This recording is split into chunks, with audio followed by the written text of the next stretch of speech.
अक्ष एडु पॉइंट में आपका स्वागत है। इस वीडियो में हम बाल मनोविज्ञान के कुछ महत्वपूर्ण प्रश्न लेकर आए हैं जो आपके यूपी टेट परीक्षा के लिए बेहद महत्वपूर्ण हैं। इससे पहले हमने यूपी टेट के लिए बहुत सारे वीडियो अपने चैनल पर अपलोड कर दिए हैं जिन्हें आप हमारे चैनल पर विजिट करके देख सकते हैं। शुरू करने से पहले आप सभी से मेरा निवेदन है कि आप हमारे वीडियो को लाइक करें और चैनल को सब्सक्राइब करें। चलो शुरू करते हैं। आज की वीडियो का पहला प्रश्न है, निम्न में से कौन सा युग्म सही नहीं है।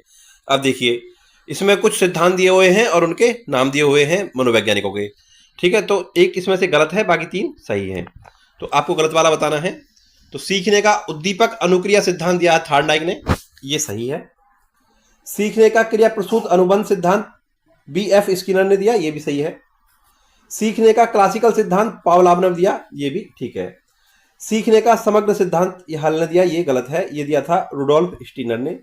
ठीक है, तो उन्होंने पूछा है नहीं, युग्म सही नहीं है पूछा है, तो इसमें ये वाला ऑप्शन सही होगा, चौथा वाला। ठीक है, ये किसने दिया था? रुडोल्फ स्टीनर ने। आगे पढ़िए। इनमें से किसका नाम सुजनन शास्त्र के पिता से जुड़ा हुआ है? ठीक है, अब देखिए सुजनन शास्त्र क्या होता है पहले ये जान लेते हैं। जैसा इसका नाम दिया हुआ है सुजनन, ठीक है, सुजनन का मतलब होता है कि जो मानव जाति है उसकी अगली पीढ़ी वो मानसिक और शारीरिक रूप से स्वस्थ हो, अच्छी हो, तो उसके लिए काम किया जाता है सुजनन शास्त्र में। ठीक है, तो इसके पिता किसको कहा जाता है? वो कहा जाता है गाल्टन को। तो दूसरा वाला ऑप्शन इसमें सही होगा। बहुत इंपॉर्टेंट प्रश्न है, बार बार पूछा जाता है। नेक्स्ट, ग्रंथियों के आधार पर व्यक्तित्व के विभिन्न प्रकारों की चर्चा किसने की है? तो ऑप्शन आप देख लीजिए, क्रिस्मर, युग, ये युंग होगा, ठीक है, कैनन और स्प्रेंजर। तो इसका जो पहला वाला ऑप्शन है वो सही होगा, क्रिस्मर। तो ग्रंथियों के आधार पर व्यक्तित्व के विभिन्न प्रकार की चर्चा की है क्रिस्मर ने, ये वाला ऑप्शन इसका सही होगा, पहला वाला। नेक्स्ट, सृजनात्मकता मौलिक परिणामों को अभिव्यक्त करने की मानसिक प्रक्रिया है, यह कथन किसका है? तो इसमें देखिए चारों ऑप्शन आप पढ़ लीजिए।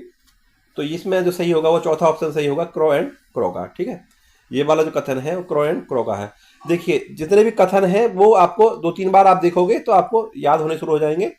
ठीक है, और धीरे धीरे ये सिर्फ अभ्यास से ही होगा, इसकी कोई और टेक्निक नहीं है जो आपको सीधे याद हो जाए। तो आपको बार बार देखने पड़ेंगे तभी आपको याद होंगे। ठीक है, इसमें चौथा वाला ऑप्शन सही होगा, क्रो एंड क्रो ने कहा है। नेक्स्ट, विद्रोह की भावना की प्रवृत्ति निम्न में से किस अवस्था से संबंधित है? अब देखिए विद्रोह की भावना जो होती है वो किशोर अवस्था का ही गुण है। ठीक है, किशोर अवस्था में भी मध्य किशोर अवस्था, चौथा वाला ऑप्शन इसमें सही होगा। आगे बढ़िए। 12 वर्ष से 16 वर्ष के बच्चों के लिए हिंदी में डॉक्टर एस जलोटा ने कौन सा परीक्षण प्रतिपादित किया है? तो इसमें देखिए आप चारों ऑप्शन देख लीजिए। इसमें दूसरा वाला ऑप्शन सही होगा, साधारण मानसिक योग्यता परीक्षण किया है डॉक्टर एस जलोटा ने। ठीक है, किसके लिए? 12 से 16 वर्ष के बच्चों के लिए। चलिए ये वाला ऑप्शन इसमें सही होगा। नेक्स्ट, किसी क्रिया को बार बार दोहराने से उसका संबंध दृढ़ हो जाता है, थॉर्नडाइक के किस नियम पर आधारित है? अब देखिए कहने का मतलब ये है उनका कि अगर किसी काम को बार बार करोगे तो क्या होगा, वो अच्छी तरह से आप सीख जाओगे, आ जाएगा आपसे, है ना। तो इसमें आपका इसके हिसाब से देख लीजिए, नाम के हिसाब से, ठीक है, आपको पता चल जाएगा। तो इसमें जो तीसरा वाला ऑप्शन सही होगा, बार बार करना मतलब होता है अभ्यास करना। ठीक है, अभ्यास के नियम पर होगा, तीसरा वाला ऑप्शन इसमें सही होगा। ठीक है, बाकी जो नियम है ये भी इंपॉर्टेंट है। तत्परता का नियम होता है कि अगर कोई प्राणी यदि सीखने के लिए तैयार है तो ही वो सीख पाएगा। ठीक है, ये तत्परता का नियम होता है।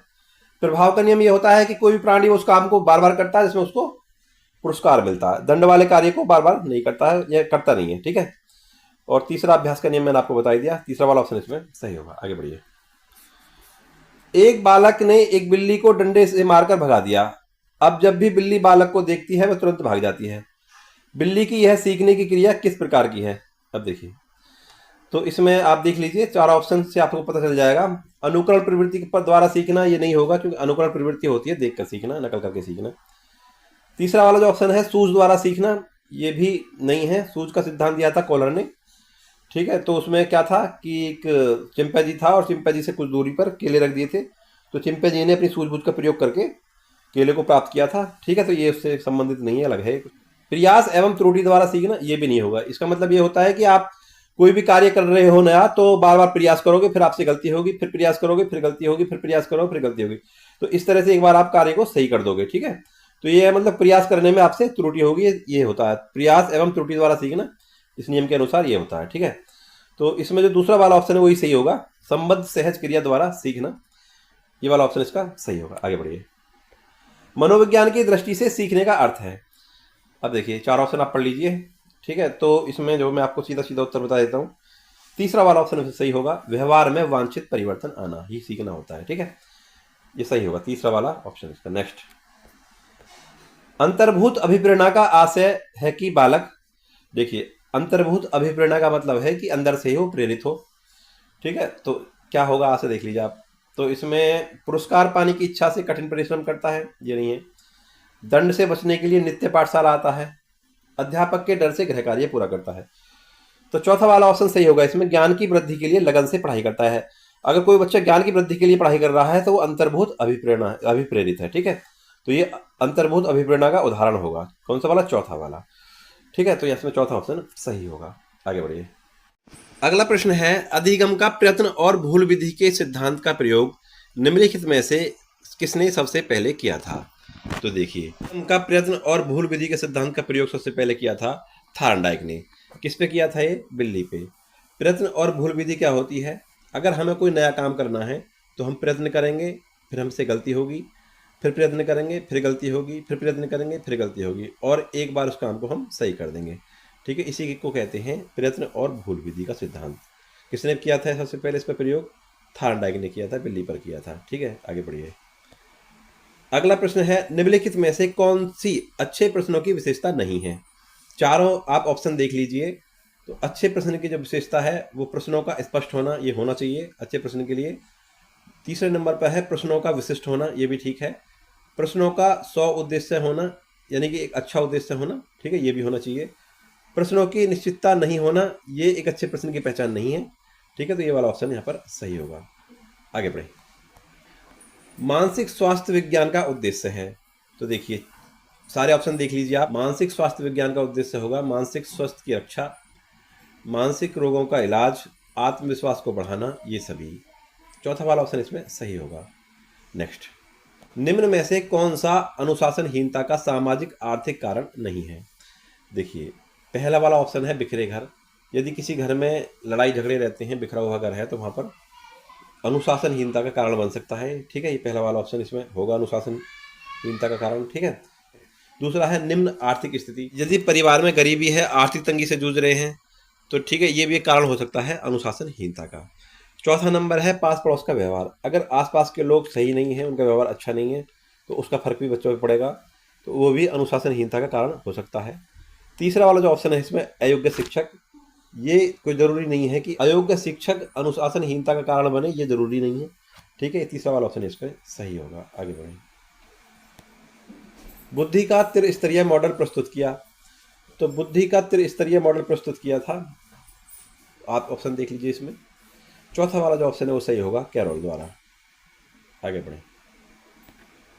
अपने वातावरण के बीच संतुलन बनाए रखने की योग्यता कहलाती है। ऑप्शन पहला तनाव, प्रेरणा, समायोजन, क्षमता। तो अपने वातावरण के बीच संतुलन बनाए रखने की योग्यता कहलाती है समायोजन। तीसरा वाला ऑप्शन इसमें सही होगा। नेक्स्ट, 6 वर्ष तक बच्चे की लंबाई का परास होती है, ठीक है। 6 वर्ष के बच्चे की लंबाई कितनी होती है उसके बारे में उन्होंने पूछा है।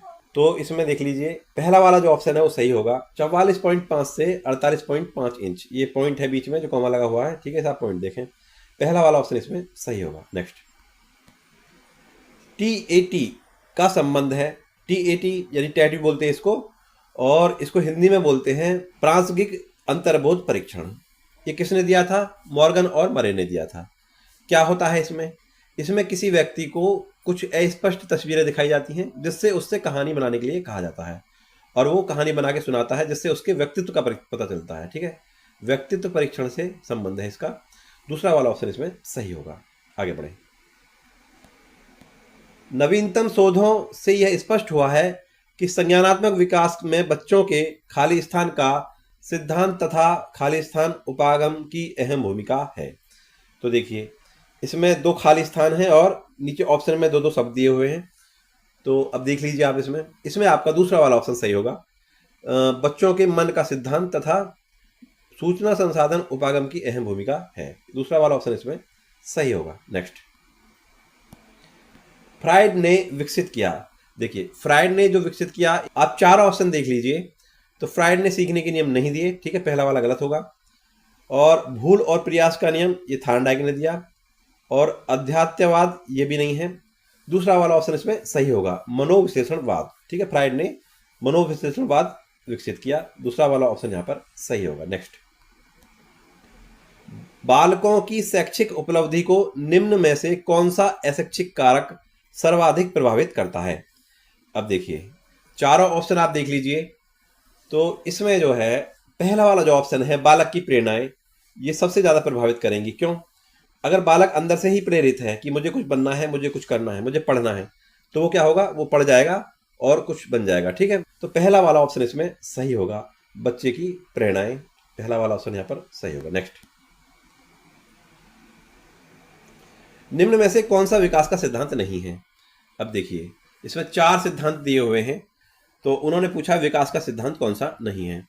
तो इसमें जो नीचे के 3 हैं वो विकास के सिद्धांत हैं। निरंतर विकास का सिद्धांत, यानी जो विकास है वो निरंतर चलता रहता है, कभी कम कभी ज़्यादा। ठीक है, इसके अनुसार ये होता है। निरंतर विकास का सिद्धांत यही कहता है कि जो बच्चे का विकास है वो निरंतर चलता रहता है, कभी कम होता है कभी ज़्यादा होता है। परस्पर संबंध का सिद्धांत और समान प्रतिपादन का सिद्धांत, ये भी विकास से संबंधित है। पहला वाला जो है वो विकास से संबंधित नहीं है। अनुकूलित प्रत्यावर्तन का सिद्धांत ये कहता है एक तटस्थ उद्दीपक जैसे कि घंटी की आवाज को एक प्राकृतिक उद्दीपक जैसे कि भोजन के साथ बार बार जोड़ने पर प्राणी उस तटस्थ उद्दीपक के प्रति भी वही प्राकृतिक प्रक्रिया जैसे कि लार टपकाना करने लगता है, भले ही प्राकृतिक उद्दीपक मौजूद ना हो। देखो ये प्रयोग किया था पावलाव ने कुत्ते पर। उन्होंने क्या किया था कि जब वो कुत्ते को खाना देते थे उससे पहले घंटी बजाते थे। तो धीरे धीरे क्या हुआ, जैसे ही घंटी बजती थी कुत्ते के मुंह से लार टपकने लगती थी, चाहे भले ही उसको बाद में खाना ना दिया जाए। तो उसने क्या हुआ, अपना संबंध बना लिया था घंटी के साथ में कि अब उसे खाना मिलेगा। ठीक है, ये किसने प्रयोग किया था? पावलाव ने।